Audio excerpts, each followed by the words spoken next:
Your attitude is your passport of your future. क्या attitude is everything.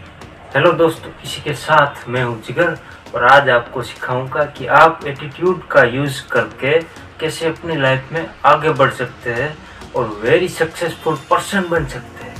तो मेरे दोस्तों बने रहिएगा वीडियो में। इसी के साथ शुरू करते हैं आज का topic. Attitude is basically two types. What?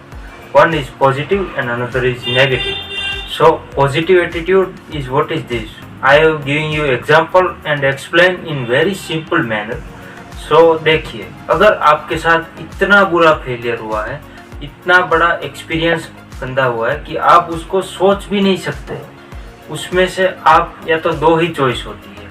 First choice कि आप उसमें से कुछ सीख के बहुत ही आगे बढ़ जाओ और वेरी सक्सेसफुल इंसान बन जाओ, और दूसरी चॉइस आपके पास वो होती है कि आप ऐसे ही उस पर ब्लेम करते रहो, एक्सक्यूज देते रहो कि मेरे पास वो रिसोर्स नहीं था, मेरे पास ये नहीं था, मेरी किस्मत ही फूटी हुई है, तो आप आगे नहीं बढ़ सकते। तो आप अगर ब्लेम करते हो तो आप नेगेटिव एटीट्यूड का इस्तेमाल करते हो, और आप अगर उसमें से कुछ लर्निंग लेके आगे बढ़ते हो तो आप उसमें से पॉजिटिव इंटेंट निकालते हो। क्या कहते हैं ना, आपके साथ कुछ भी नेगेटिव हुआ है तो उसके पीछे कुछ ना कुछ तो पॉजिटिव होता ही है। उसको आप अपॉर्चुनिटी में कन्वर्ट कर लो, तब आप बहुत ही आगे बढ़ जाओगे।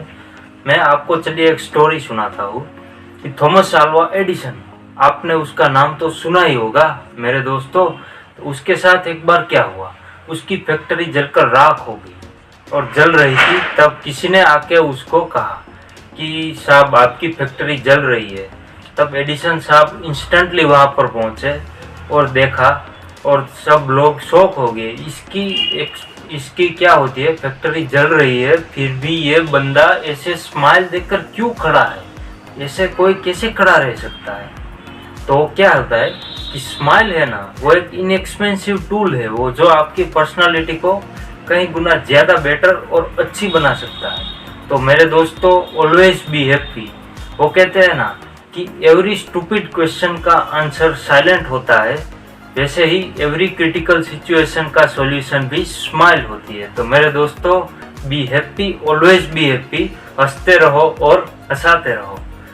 इसी के साथ एडिसन को किसी ने पूछा कि साहब आपकी फैक्ट्री जलकर राख हो गई, आपने कितने सारे एक्सपेरिमेंट किए थे, वो सब जल गए, अब आप क्या करोगे। तो उन्होंने क्या आंसर दिया, आप सोचते रह जाओगे कि कल तक की जो मेरी गलतियां थी वो जलकर राख हो गई और आज से मैं नई शुरुआत करूँगा। इसे कहते हैं मेरे दोस्तों एटीट्यूड। वो कहते हैं ना, हेनरी फोर्ड ने क्या कहा है कि अगर आप सोचते हो कि आप कर सकते हो तो आप डेफिनेटली कर लोगे, और आप सोचते हो कि आप नहीं कर पाओगे तो आप नहीं कर पाओगे। You are right. So think wisely. ये वो कहते हैं ना कि आप जो सोचते हो वैसा ही बन जाते हो। तो इसीलिए मेरे दोस्तों, बहुत ही बड़ा सोचिए, क्योंकि छोटा सोचोगे तो छोटे में ही निपटारा हो जाएगा, और बड़ा सोचोगे तो मंजिल होगी वो बहुत ही कमाल की होगी मेरे दोस्तों। इसीलिए think big and think wisely. And अगर आपका एटीट्यूड सही रहा तो यकीन मानिएगा, आपको इस दुनिया में कोई भी इंसान हरा नहीं सकता, और कोई भी सिचुएशन भी आपको पीछे धकेल नहीं सकती। आपका एटीट्यूड सही होना चाहिए। तो इसके बदले आपने सुना ही होगा ना, लायन है वो किंग होता है जंगल का। क्यों होता है? देखिए, लायन में ऐसी कौन सी क्वालिटी है जिसके बदले वो जंगल का किंग बन गया है। देखो, लायन है ना, वो सबसे इंटेलिजेंट तो है नहीं, और सबसे ज़्यादा ताकतवर भी नहीं है, सबसे ज़्यादा चालाक भी नहीं है, फिर भी वो जंगल का किंग है। Why? Because attitude is matter most then your intelligent. एक स्टडी की गई थी हार्वर्ड यूनिवर्सिटी में। उसमें क्या था कि इंटेलिजेंट, एवरेज और मिडिल एवरेज और मिडिल इंटेलिजेंट सब लोगों को एक साथ एक्सपेरिमेंट में लिया गया, और जिसका IQ लेवल 160, 140, 120 था उनको भी लिया गया। तब 10 साल बाद जाके देखा, उनकी लाइफ की स्टडी की, तो एवरेज स्टूडेंट थे वो भी मिलियनर बन चुके थे और किसी भी कहीं हद तक वो आगे चले गए थे। और कभी वो इंटेलिजेंट लोग थे तो उसमें से भी कई ऐसे लोग थे कि वो उनकी लाइफ में कुछ ढंग का कर भी नहीं पाए थे और डिप्रेशन में रहते थे। तो मेरे दोस्तों, इसीलिए मैं कहता हूँ attitude is very most matter. इसके साथ आपको मैं 2 टिप्स देना चाहूँगा कि पॉजिटिव एटीट्यूड आप अपना कैसे बनाए रखें। इसको बनाने के लिए आपको 2 ही चीज़ करनी है। पहला कि आप एवरीडे रीड करो पॉजिटिव अपलिफ्टिंग लिटरेचर, एंड दूसरा कि आप मोटिवेशनल और इंस्पिरेशनल स्टोरीज पढ़ो और उसको सुनते रहो ताकि आप अपना एटीट्यूड पॉजिटिव कर सको।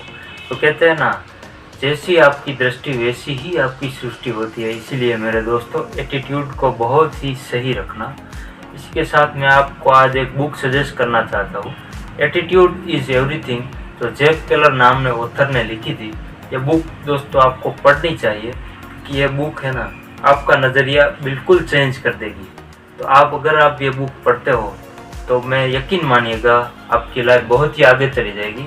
अगर आप उसको परचेज करना चाहते हो तो मैं इसकी लिंक डिस्क्रिप्शन में दे दूंगा। वो क्या थे, जेफ केलर थे ना, वो एक डिप्रेस्ड लॉयर थे, उसमें से वो मोटिवेशनल स्पीकर बन गए और उस अच्छी सी किताब भी लिख डाली। बहुत ही शॉर्ट है, 125 या 130 पेजेस की होगी। आपको बहुत ही हेल्प करेगी लाइफ में आगे जाने के लिए।